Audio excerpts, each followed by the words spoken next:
Tonight's bold question: will the jury's race determine the verdict in the George Zimmerman murder trial? Day 4 of jury selection, some jurors being dismissed, others surviving to the next round of questioning. But everyone's wondering, what will the jury look like? And will the race of the 6 jurors be the determining factor in what happens to Zimmerman? Our in-studio experts tonight: defense attorney Carrie Hackett, attorney John Phillips, and attorney and radio host Mo Ivory.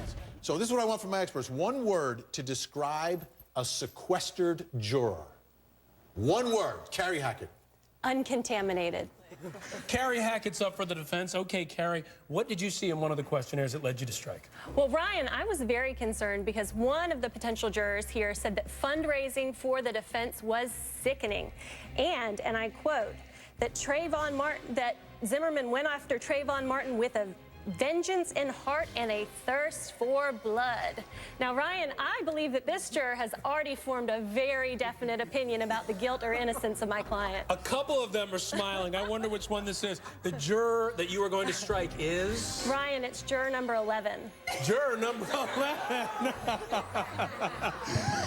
I couldn't read your face. She was like, I hope they don't pick me. What? What's your thought?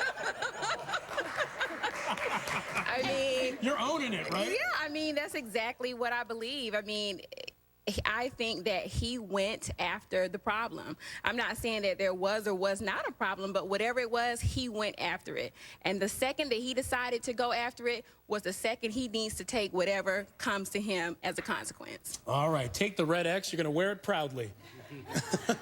And you know what, Ryan, as a defense attorney, that's exactly what we're seeking when we ask these questions. We want to know what these people's prejudices are so that we can get to the bottom of it before we pick our jury. Okay, let's go to the defense. Carrie Hackett, what did you see that led you to strike one of our jurors? Well, one of these potential jurors was the victim in an assault that was very similar to this assault.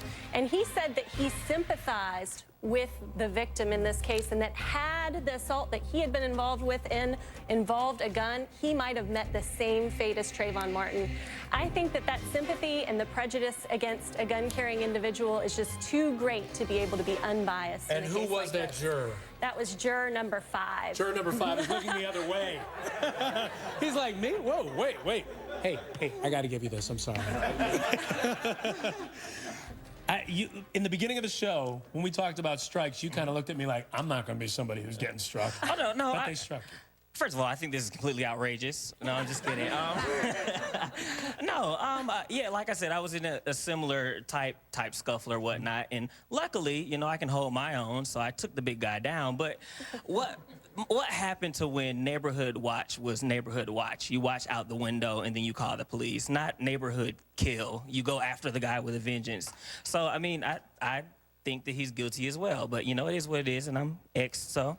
All right. I'll take that. You're wearing it proudly, okay. Objection. Objection? Yes, because it seems as if we're excluding based on race here, and I just want to know a little bit more about the race-neutral reason why she's excluding an African-American male. Ooh, that's a challenge. Let's talk to our judge. Vinny, you're the judge tonight. What do you say? I'm listening to the reasoning from the questionnaire, but I do see a little bit of a pattern here. I mean, 2 for 2. 2 for 2. Well, Vinny, all I can do is work with the material that I've been given and the answers, the true answers that these people have written in this questionnaire. I have looked at these answers, and actually I had made my opinions about who I was seeking to strike before these jurors entered the courtroom today. Aha. Interesting. I'd have to believe you on that. I am going to allow this strike, but it has been duly noted that it's 2 for 2. Okay, all right. She's going to accept it. Ryan, I would have to object on that one because I think she could be rehabilitated. After that answer, I think that she hasn't formed an ultimate opinion and that she can be fair and impartial once the judge has read her the law and she's listened to the testimony. Okay, Judge Vinny, weigh in. Well, there's no allegation here of any sort of pattern of behavior, so I'm going to allow this peremptory strike. So the strike stands. Okay, another one stands. Put on that button, Carly. All right. The defense, Carrie Hackett. What led you to your next strike? Ryan, I had another concern with this prospective juror in that he stated that he has already formed an opinion. He said that where there's smoke, there's fire. He also said that he knows many people that have been victims of assaults and that racial profiling sets back the honest efforts of police. Okay, I can't read it from their faces who this is. Who did you decide to strike? This is juror number 12. Juror number 12? I think he saw it coming, but he's got a poker face, so I couldn't tell. That's true. Where there's smoke, there's fire. Clearly, there was a gunshot. Clearly, there was a struggle. Clearly, this gentleman was told to stay in his vehicle. There's a problem. There's someone who doesn't like to follow directions. So, yeah, there's something there. Do I know what? I don't know, but there is something there.